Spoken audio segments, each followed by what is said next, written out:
नमस्कार मंडळी, कसे आहात सगळे? छानच असाल नक्कीच. आज आपण महाकवी ग्रेस यांची ती गेली तेव्हा ही कविता ऐकणार आहोत. अतिशय सुंदर अशी कविता आईसाठी केलेली आहे बघा. आई नसल्यावर किंवा आई गेल्यावर काय वाटतं ते कवीने अतिशय उदास मनाने लिहिलेल्या ह्या कवितेच्या काव्यपंक्ती आहेत. ऐकूयात. ती गेली तेव्हा रिमझिम पाऊस निनादत होता. ती गेली तेव्हा रिमझिम पाऊस निनादत होता. मेघात अडकली किरणे हा सूर्य सोडवित होता. मेघात अडकली किरणे हा सूर्य सोडवित होता. तशी सांजही अमुच्या दारी येऊन थबकली होती.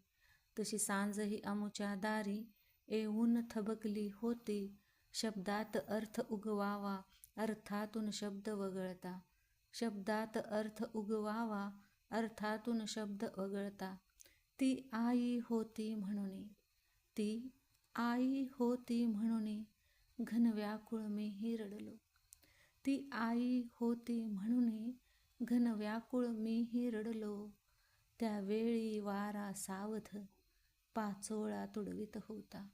त्यावेळी वारा सावध पाचोळा तुडवीत होता. अंगणात गमले मजला. अंगणात गमले मजला म्हणजे समजले मला. संपले बालपण माझे. आई गेली की बालपण संपलं आणि जिम्मेदारीची जाणीव आपल्या खांद्यावर येते. अंगणात गमले मजला संपले बालपण माझे. खिडकीतही तेव्हा धुरकट कंदील एकटा होता. खिडकीतही तेव्हा धुरकट कंदील एकटा होता. हे रक्त वाढता नाही मज आता गहिवर नाही.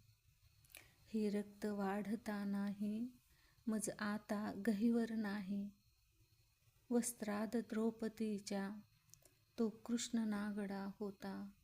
वस्त्रात द्रौपदीच्या तो कृष्ण नागडा होता.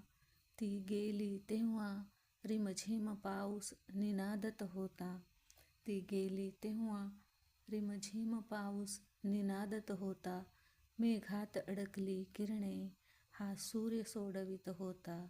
मेघात अडकली किरणे हा सूर्य सोडवित होता.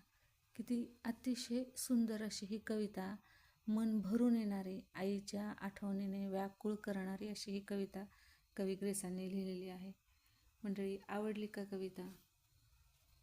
आवडली असेल तर नक्कीच लाईक, शेअर, सबस्क्राईब करा आणि अशा कविता ऐकण्यासाठी कमेंट करा. कारण कवी ग्रेसांच्या कविता आपल्याला अर्थ लवकर लक्षात येत नाही, परंतु अतिशय म्हणजे अतिशय सुंदर अशी वाक्यरचना, अतिशय सुंदर अशा काव्यपंक्ती असतात. चॅनलला नक्कीच लाईक, शेअर आणि सबस्क्राईब करा. धन्यवाद.